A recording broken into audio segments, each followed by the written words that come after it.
Hello everyone, welcome to Delta Academy. This is Ranjan, मेरा नाम है रंजन और आपके लिए लेकर के आया हूँ आज का सेशन 10 कदम सीरीज में। लेकिन आज खास क्या है? तो आज के सेशन में खास ये है भाई साहब कि आज का जो सेशन है एसएससी जेई सीबीटी 2 स्पेशल है। तो एसएससी जेई सीबीटी 2 के लिए जितने भी बच्चे प्रिपरेशन कर रहे हैं और उसके अलावा भी और भी एग्जामिनेशंस के लिए ये सेशन काम का है। लेकिन मेजरली फोकस किया गया है कि इसमें एसएससी जेई सीबीटी 2 के लिए जो बच्चे प्रिपेयर कर रहे हैं उनके लिए हेल्पफुल साबित हो सेशन। तो सब्जेक्ट कौन सा है आज का? भाई आज का सब्जेक्ट है इलेक्ट्रिकल मशीन्स। बहुत ही इंपॉर्टेंट सब्जेक्ट, बड़ा बढ़िया सा वेटेज है इसका एग्जामिनेशन में।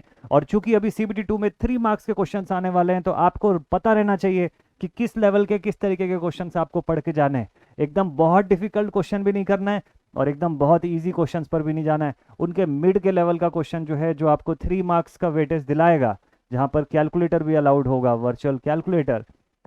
वीडियो नहीं देखा उसका तो मैंने वीडियो बना रखा है वर्चुअल कैलकुलेटर के ऑपरेशंस का, देख लीजिएगा ऊपर आई बटन पे क्लिक करके। उसके अलावा ये जो सीरीज आपके लिए चल रही है क्वेश्चन सीरीज और इसके सोल्यूशन की सीरीज 10 के दम के अंदर, ये सीरीज का प्लेलिस्ट देखने के लिए भी आप ऊपर आई बटन को क्लिक कर सकते हैं अभी। ठीक, तो अब ये जो आप वीडियो देख रहे हैं this is a question video. तो यहाँ पर मैं आपको 10 बढ़िया से क्वेश्चंस मशीन्स के बताऊंगा। 1 घंटे का समय आपको दूंगा। इस 1 घंटे की ड्यूरेशन पे आप सॉल्व करिए इन सवालों को और एग्जैक्टली आफ्टर 1 आवर आपके लिए इन क्वेश्चंस का सोल्यूशन आएगा इसी चैनल पर। ठीक है, तो स्टार्ट करते हैं। बैक टू बैक आपको मैं क्वेश्चंस बताता हूँ और देखते हैं कि आज के 10 क्वेश्चंस 10 चैलेंज क्या है अपने लिए। चलिए, तो फर्स्ट क्वेश्चन जो रहेगा आज का वो क्या रहेगा? तो today's first question is a synchronous motor is operating at a constant load while the excitation is adjusted to get unity power factor. If the excitation is now increased, तो फिर पावर फैक्टर जो है अब वो कितना हो जाएगा या कैसा हो जाएगा? तो इसके पावर फैक्टर के नेचर के फॉर्म में आपको पूछा है और पहला ऑप्शन बोलता है कि लीडिंग हो जाएगा, सेकंड ऑप्शन बोलता है लैगिंग, थर्ड ऑप्शन सेज कि इट विल रिमेन अनचेंज्ड यानी कि यूनिटी का यूनिटी पर ही रहेगा और आखिरी ऑप्शन बोलता है कि it will become zero. This was the first question. Video को पॉज करके यहाँ पर से आप सॉल्व करना शुरू कर सकते हैं। मीनवाइल मैं आपको बाकी के क्वेश्चन जो है वो भी बताता हूँ। चलिए, तो क्वेश्चन नंबर 2 पर हम लोग आ चुके हैं। What does it says? Second question बोलता है कि if the applied voltage of a certain transformer is increased by 50% and the frequency is reduced by 50%, assuming that the magnetic circuit remains unsaturated, कि magnetic circuit unsaturated ही रहेगा ऐसा मानते हुए आपको बताना है कि maximum core flux density will change to how much times।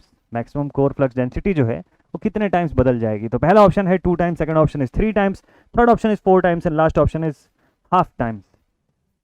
आते हैं क्वेश्चन नंबर 3 पर। तो थर्ड क्वेश्चन इसमें लिखा हुआ है if the secondary winding of the transformer has 50 turns and internal resistance of the primary winding is 8 ohms, तो फिर then for the maximum power transfer to the 2 ohm resistance, 2 ohm load resistance, the number of turns of primary winding will be how much?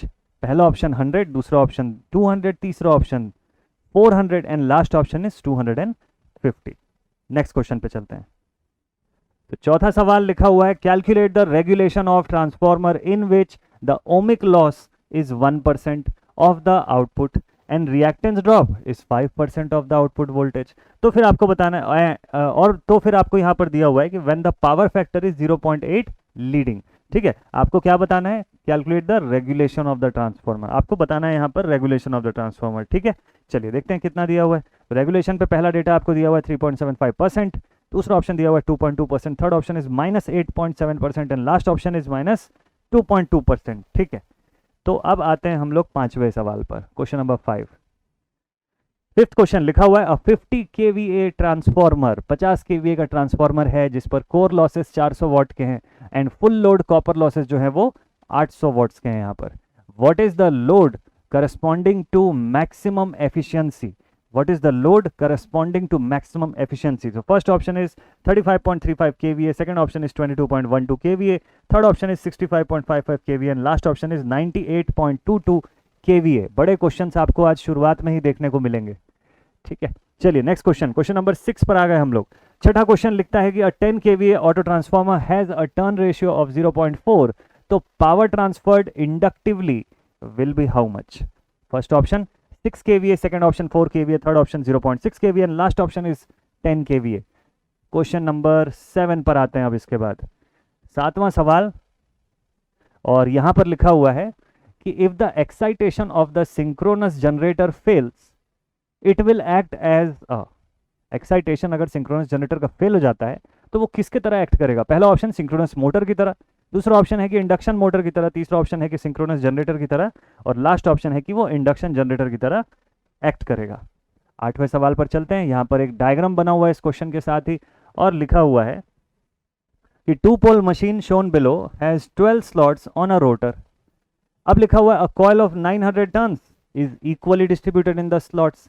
कौन कौन से slots में? Slot 17, 28, 39।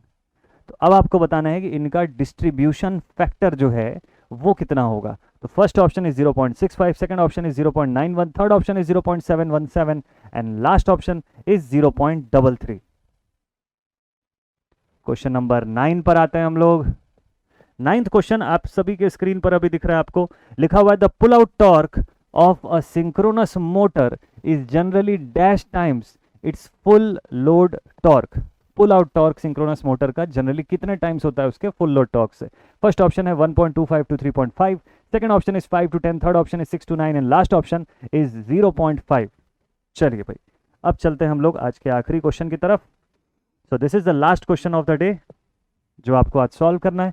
लिखा हुआ है a 4 pole induction motor is supplied by a slightly unbalanced 3 phase 50 hertz source is rotating at 1440 RPM.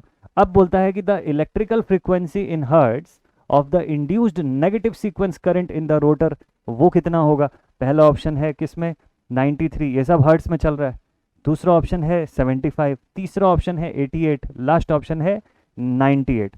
तो ये थे आज के पूरे 10 क्वेश्चंस, और अब 1 घंटे के बाद आपको मिलेगा इसका सोल्यूशन वीडियो। मीनवाइल आपको इसके अंदर कैलकुलेटर का भी इस्तेमाल करना पड़ सकता है काफ़ी सारे क्वेश्चंस के अंदर, क्योंकि ऑब्वियसली एसएससी जेईई पेपर 2 को ध्यान में रख के क्वेश्चंस को सेलेक्ट किया गया है। तो आपको कैलसी अगर यूज़ करना है तो एक चीज़ की प्रैक्टिस ज़रूर करिएगा कि वर्चुअल कैलकुलेटर ही इस्तेमाल करिएगा, अपने फिजिकल कैलकुलेटर से मत अभी सॉल्व करिएगा। ठीक, प्रैक्टिस के सेंस में भी आपको वर्चुअल कैलसी से ही सॉल्व करना चाहिए। जितना ज़्यादा आप उससे प्रैक्टिस करेंगे उतना यूज टू होते चले जाएंगे। वर्चुअल कैलकुलेटर का वीडियो मैंने आपको स्टार्टिंग में भी बताया, डिस्क्रिप्शन बॉक्स में भी मैं उसका लिंक डाल दूंगा, आप उस वीडियो को देख सकते हैं, उससे और बढ़िया तरीके से आप समझ सकते हैं चीज़ों को। अगर फिजिकल कैलकुलेटर चलाना आता है आपको साइंटिफिक, तो वर्चुअल में बहुत ज़्यादा दिक्कत नहीं होगी, बहुत ईजी है, सिंपल है। 2-3 चीज़ों का बस छोटी छोटी बातों का ध्यान रखना पड़ेगा। तो ये वीडियो अब मैं यहीं पर एंड अप करता हूँ। 1 घंटे बाद आपसे मिलते हैं सोल्यूशन वीडियो में।